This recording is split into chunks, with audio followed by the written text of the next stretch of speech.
Here's a really nice Jeep, but it still has those junky BF Goodrich KO2 tires on it. I don't know why Jeep won't upgrade to something better. My goodness. And today's the day I say goodbye to this old girl. This is a beautiful car, fun car to drive. Been a really good car too, but it sits in the barn half of the year. I don't really drive it, especially in the wintertime.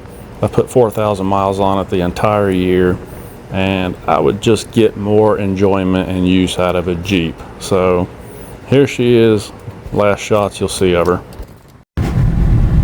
Well, one thing is for sure, 8 years after the JL Wrangler debuted, this is still very much a JL Wrangler.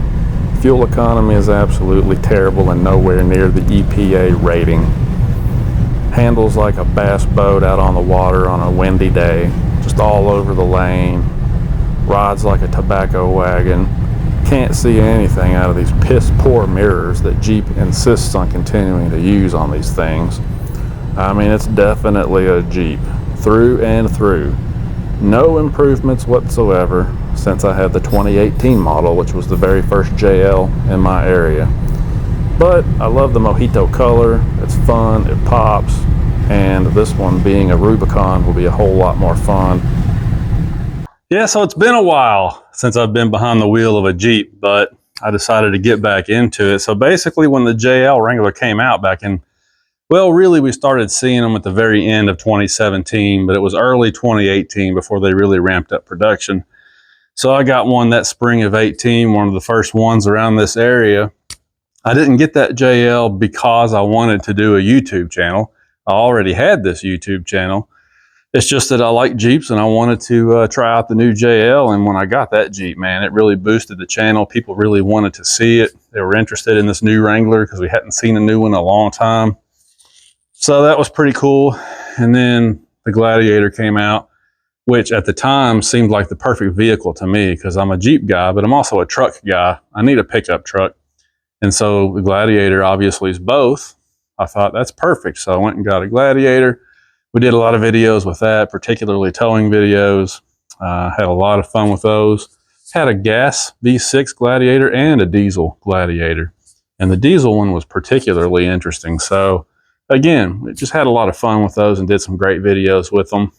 And then after that, I started to kind of step away from Jeeps and we started doing full-size trucks. And, you know, honestly, a lot of that was just need, because at that point in time, my family was growing, not in number, but physically growing. You know, like the boys were teenagers and they were getting tall and lanky, and we just needed more space.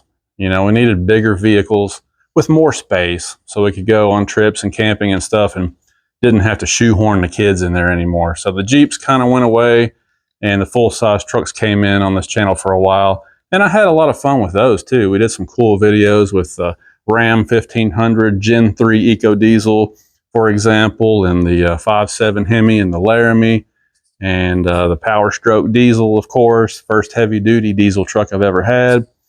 So we had a lot of fun with those on the channel too. But now we've gotten to a point where our boys are all kind of grown and doing their own thing.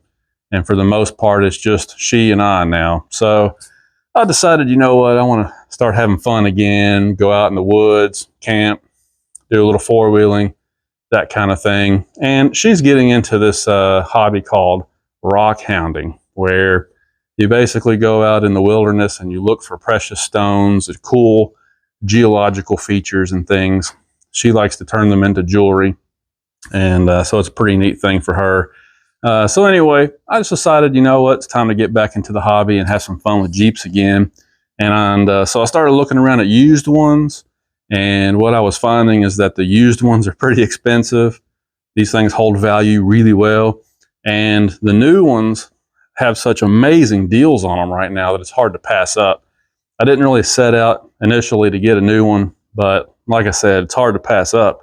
You know, like this Rubicon right here was advertised at over $13,000 off sticker price. And then on top of that, Jeep sent me a code and email with another $1,000 bonus cash. And then on top of that, they gave me a leasing special on this, which was just a ridiculous deal. I still can't believe how low the lease payments are on these things right now. And then, as if that wasn't enough, the dealership threw in a lifetime powertrain warranty. So I'm not the kind of guy to keep stuff long term, you know that. But you never know. I might fall in love with this Jeep and decide to hang on to this one. If I do, there's a lifetime powertrain warranty on this Jeep now. And I don't have to take it back to them for the oil changes. So that's pretty cool. I mean, when it was all said and done, I got out of the dealership paying less money each month for a brand new one than I would have been paying for a used one. And you just can't pass that up. Now, like you've seen before, just because it's a lease doesn't mean we can't have fun with it. The bank doesn't care. In all of the years that I've been leasing vehicles, not one time have I ever had the bank show up at my house to inspect the vehicle. They don't care. As long as you're sending them the payment every month, they don't care. So we're not going to get ridiculous with it, but we're going to do some fun things with this Jeep to kind of make it more personal and, make it a little bit more off-roadable. Can't do a whole lot more to a Rubicon. I mean, they're already pretty much well built, but there's some things you can do to have some fun with them. So that's the plan here. Anyway, so as I was saying on the previous clip there, initial impressions, it's still very much a JL Wrangler. It's interesting to me that over the last 8 years, they haven't really changed a whole lot. They haven't improved the JL a whole lot. That wandering steering where it feels like you're, behind the wheel of a bass boat, it's still there. The choppy ride quality, still there. Horrible audio system, sounds like something from the 1980s, still there. The miserable fuel economy, still there. It's very much a JL Wrangler. They haven't really improved any over the last 8 years. Haven't really changed a whole lot over the last 8 years. Just a handful of things that I've noticed so far that are a little bit different that we'll go over later. But for the most part, it's still very much a JL Wrangler. It is what it is. When you've got a vehicle like this, as a manufacturer, you don't want to screw around with it very much because it's sort of iconic as it is, right? Same thing with the Ford F-150. I mean, those have been the best-selling trucks in the country for literally as long as I've been alive. And so Ford just doesn't want to change them much from generation to generation because they're afraid of making a mistake. And I think that's kind of what's going on with the Wrangler. But anyway, initial impressions are still very much a JL. Now, one thing that I've learned already, there's a handful of things they've improved. One of them is the full floating rear axle. So on this particular Rubicon, any Rubicon from 2024 and newer, they've got a new M220 full floating rear axle under these things now. So much heavier duty, and that allowed them to increase the towing capacity by 43%. That's a pretty big deal, and I will use it because I tow stuff all the time. So that's pretty cool. And obviously it's just a stronger axle. So if you want to throw bigger tires or something on here, you've got that extra strength back there. So that's one mechanical difference that's definitely an improvement. But the engines that they offer in these things are still the same engines, same transmission. Pretty much the driveline is identical to any JL Wrangler that's come out since 2018. So it is what it is there. That rear axle, I guess, is the only big mechanical difference that I've seen so far. Now on the interior, which I'll show you here in just a minute, not a whole lot has changed, but a couple of things have. So we'll talk about that in just a second. Right now, I just want to kind of talk about the engine, what I decided to go with, and why. Okay, so this is another good old tried and true Pentastar V6.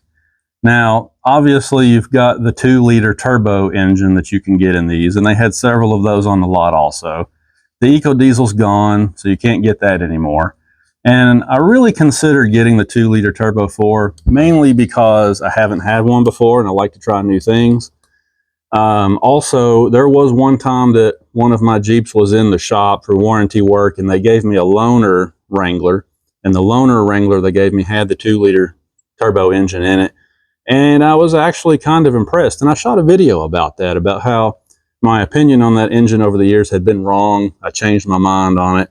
It was actually pretty impressive. It had good power. I saw over that week that I was driving it that the fuel economy was in fact better than the V6. So that engine definitely has some advantages, and I strongly considered going with one of those. But in the end, I decided to stay with the Pentastar V6. And the reason why is because I've had 5 of these engines in 5 separate vehicles. I had a JK Wrangler with this engine, a Dodge Challenger that had this engine in it, a Jeep Grand Cherokee, a JL Wrangler, a Jeep Gladiator, all had this engine in them over the years. And I never had one single issue out of these engines in any of those vehicles. I mean, just flawless, rock solid. And the Grand Cherokee, the 2020 Grand Cherokee that I had with this engine in it, it had 202,000 miles on the odometer when I traded it off about this time last year, and it was running like a sewing machine. No issues at all. In fact, if I looked at the service records on that engine, I think at around 187,000 miles or so, it got a water pump replacement, and that was it. You know, so I know that this engine is rock solid, one of the best engines that they've ever put in these vehicles.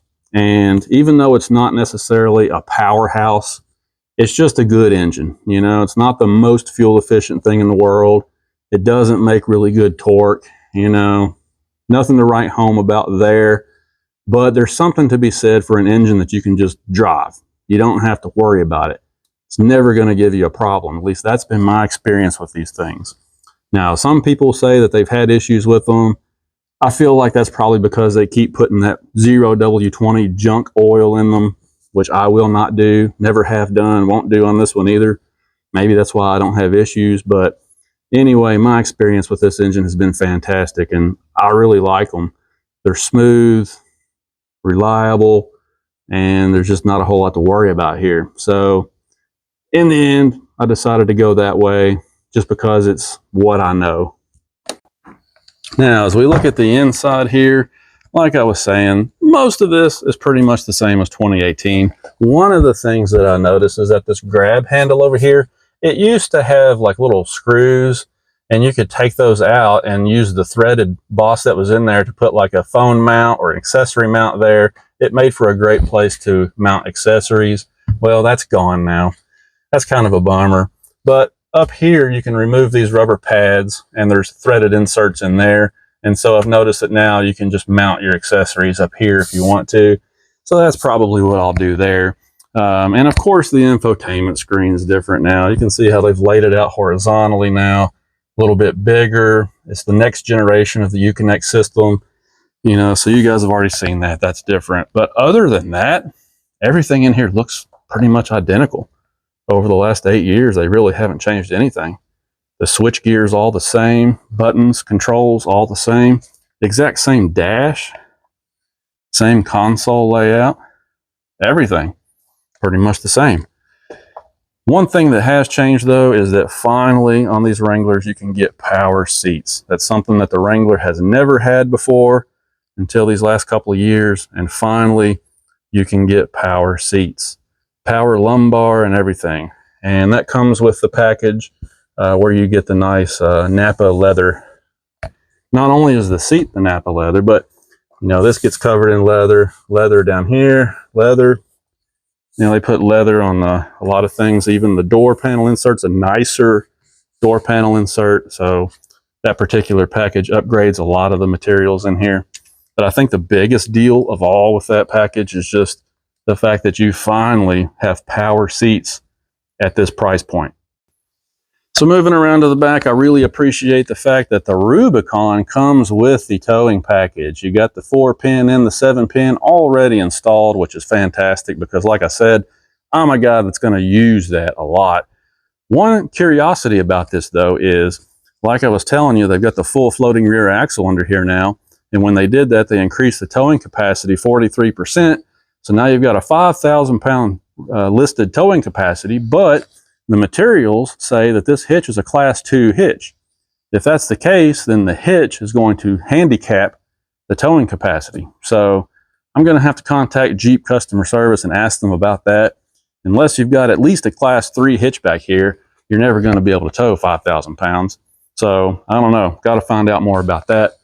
They're sticking with the KO2s. It would have been great to see KO3s or something even better than that, like Falcon Wild Peak AT4s or something, but I guess Jeep's got a pretty good deal on these KO2s. So that's what it came with. Since they're brand new, might as well use them. I'm not a big fan of them. Never had good luck with them, but might as well use them. So there it is, guys. Jeep Wrangler Rubicon. This is the first Rubicon that I've ever had. Kind of excited about it. And the places that we're going to go here in the beautiful Commonwealth of Kentucky.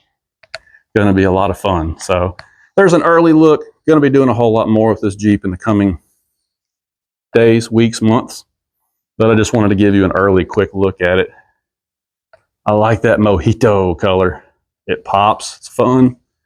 I like fun colors on Jeeps. What do you think? All right, guys. I'm going to get out of here. Got some stuff to do. Got to go around and prune some more trees. Get some limbs cut up today. But you'll be seeing more of this Jeep. And we got to think of a name for it. Somebody in the family said we should call it Yoshi. You know, because of the color, I guess. I don't know. We can figure that out later. We'll see you. Thanks for watching.